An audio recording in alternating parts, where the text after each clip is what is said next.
Hello, and welcome to the third and final video of Introduction to Python using Jupyter Notebook.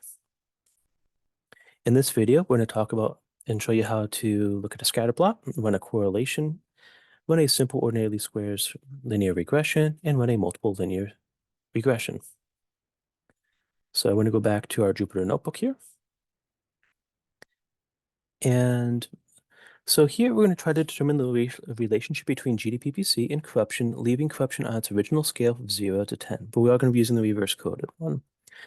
Most basic graph for two continuous variables is a scatter plot. The scatter plot will show us the two variables appear to be related.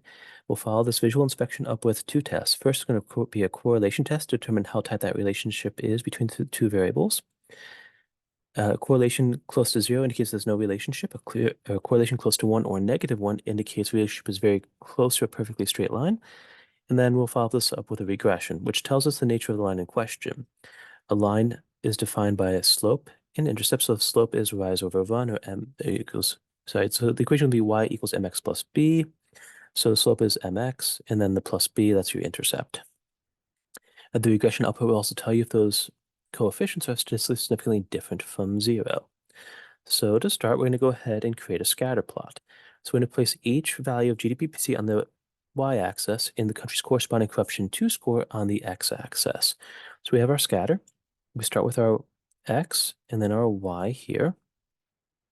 We're going to provide a label for x, a label for y, and then we're going to go ahead and show this. When we run this all together, we get a scatter plot. And if we draw a line here, that looks like it's a negative relationship. We do have a couple of outliers here and there. For the most part, it looks like it's a negative relationship. So there's corruption relationship between perceived corruption. As there's higher scores for corruption, there's related less GDPPC. We can't say anything causal because it's cross-sectional data. So we're going to follow this up with a correlation now, and that's going to be the coefficient of a measure of association between the two variables. The sign indicates inverse versus directly proportional relationships. A correlation of 0 means no relationship, while a value of 1 would be a perfect positive relationship, and a -1 would be a perfect negative relationship, sometimes said a perfect inverse relationship, depending on your field. So for this, what we're going to do is we're going to do dfcomp, our corruption 2, and I'm going to go ahead and say, using the core method with GDPPC. We have that as a negative 0.89 correlation. From this, we can then say, okay, let's run a regression. So that's going to provide additional information of the two variables. Specifically, once we have the regression equation, we can use that to plug and play country's corruption 2 to then say what we would predict their GDPPC to be. So what we do is we need to specify our model as an object and save it. And then we can print the object. So here we're saying using the OLS method, we're taking GDPPC, we're regressing it on corruption 2, or this is our y, this is our x. Our data set's dfcomp, and we want to use the fit method here. And we're going to go ahead and save that small fit, and then we're going to get the summary. I'm going to print that out. So we have our R squared, just R squared. We have OLS, when it was run, number of observations, our F statistic, and our probability of our F statistic.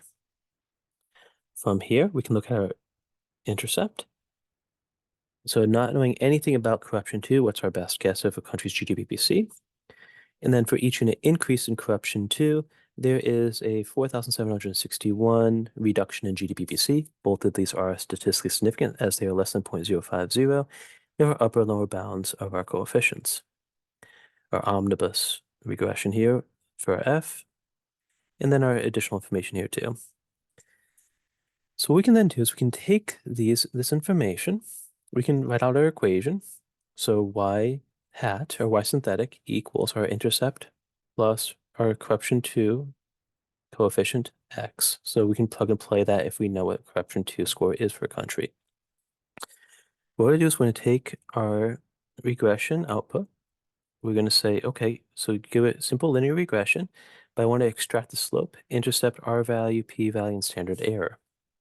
From this, now that we have those objects saved in our environment, we can create a line of best fit. So when you say create a function saying predict, and we say, okay, take our slope times x, that's our perceived corruption, plus our intercept. And it's going to go ahead and give us our synthetic y hat score. So go ahead and do that. And I would say predict DF comp based on corruption 2 of this. So we're saving this as our line of best fit. So I'm going to go ahead and type print fit line. It doesn't print it out. Okay. Um, fit line.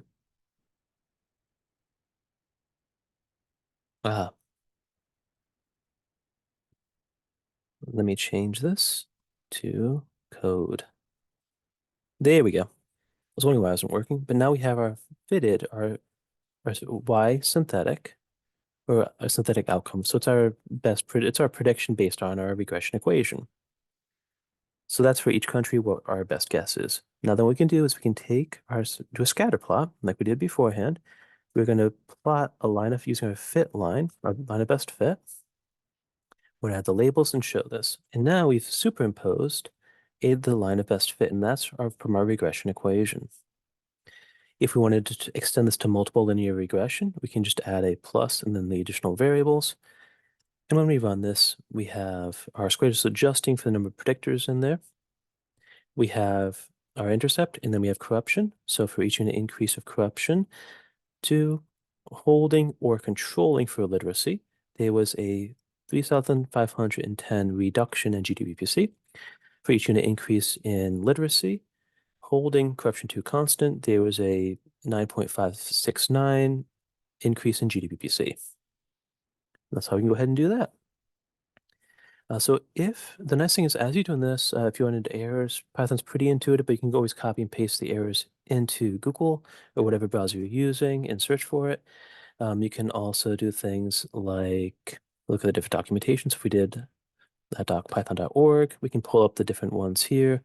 Also, if you're wondering like pandas, Python, I can go ahead and open up this and I can look at the documentation, look at the user's guide or get started,